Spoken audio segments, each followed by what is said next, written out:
ভাই আপনার কুলেরটা দাঁড় করান। হ্যাঁ বিসমিল্লাহ, দাঁড়াও। আর নিয়ে দাঁড়ান না, আপনি কি করেন বুঝলাম না। তোমার নাম কি? নারায় তাকবীর দাও তো দেখি। আরে আপনারা না, তুই জোরে দাও, বিসমিল্লাহ, নারায় তাকবীর দাও। আহা, নারায় তাকবীর বলো, নারায় তাকবীর। পুরস্কার আছে, পুরস্কার আছে। দ্রুত কর, দ্রুত কর। এই যে এই যে এই যে এই যে এই যে এই যে জোরে বলো। আবার বলো, আবার বলো, পুরস্কার আছে। আবার বলো।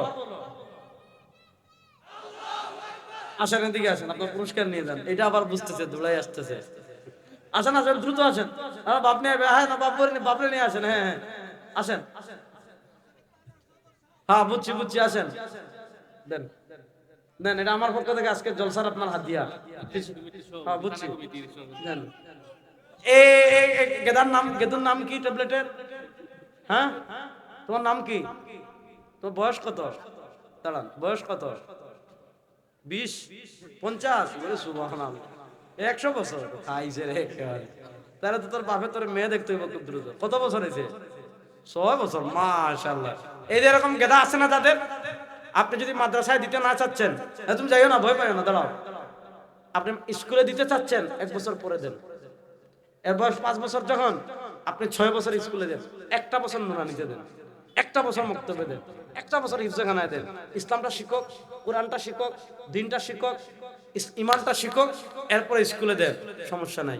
কিন্তু প্রথমেই যদি দেন, না কোরআন শিখাইলেন, না ইসলাম শিখাইলেন, না দিন শিখাইলেন, না শরিয়া শিখাইলেন, প্রথমেই দিলেন স্কুলে। আর আমাদের দেশে স্কুল শিক্ষা ব্যবস্থার যে অবস্থা, সেটা তো আপনারা জানেন।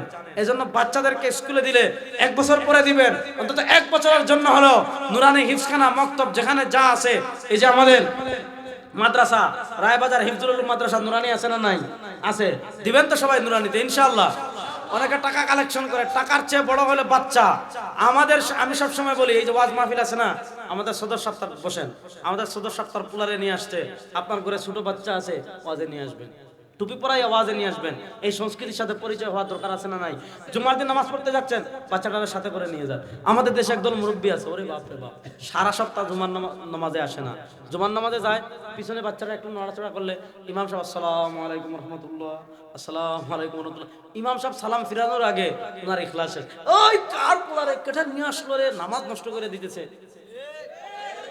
ফাজিল কোথাকার, আপনারা কে বলছেন মুরব্বী না করতে?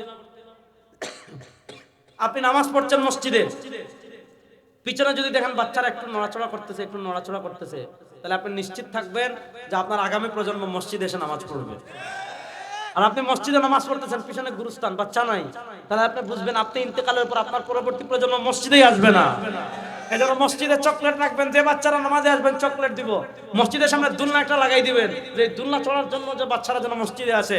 এখন যদি মসজিদ, ওয়াজ মাহফিল, আমাদের সংস্কৃতি যেগুলো আছে, এগুলোর সাথে তারা পরিচিত হয়ে যায়, এরা বড় হয়ে ইসলামের সৈনিক হবে ইনশাআল্লাহ। সুতরাং বাচ্চাদেরকে মাদ্রাসায় দিব তো ইনশাআল্লাহ, মক্তবে দিব তো ইনশাআল্লাহ, মক্তব আবাদ করবো তো ইনশাআল্লাহ, নুরানি আবাদ করবো তো ইনশাআল্লাহ। নারায়ে তাকবীর। হায় রে হায় হায়, আমার একার তাকবীর আপনাদের চারো বড়। নারায়ে তাকবীর। হাত তুলে বলেন নারায়ে তাকবীর, নারায়ে তাকবীর, নারায়ে তাকবীর। দিল্লি না ঢাকা? জোরে বলেন, দিল্লি না ঢাকা? গোলামি না আজাদি? গোলামি না আজাদি? নারায়ে তাকবীর, নারায়ে তাকবীর, নারায়ে তাকবীর। আল্লাহ ইসলামের পক্ষে এক এবং এক থাকার তৌফিক দান করেন। আল্লাহ আপনাদের সবাইকে ভালো রাখেন, সুস্থ রাখেন। আবার দেখা হবে ইনশাআল্লাহ।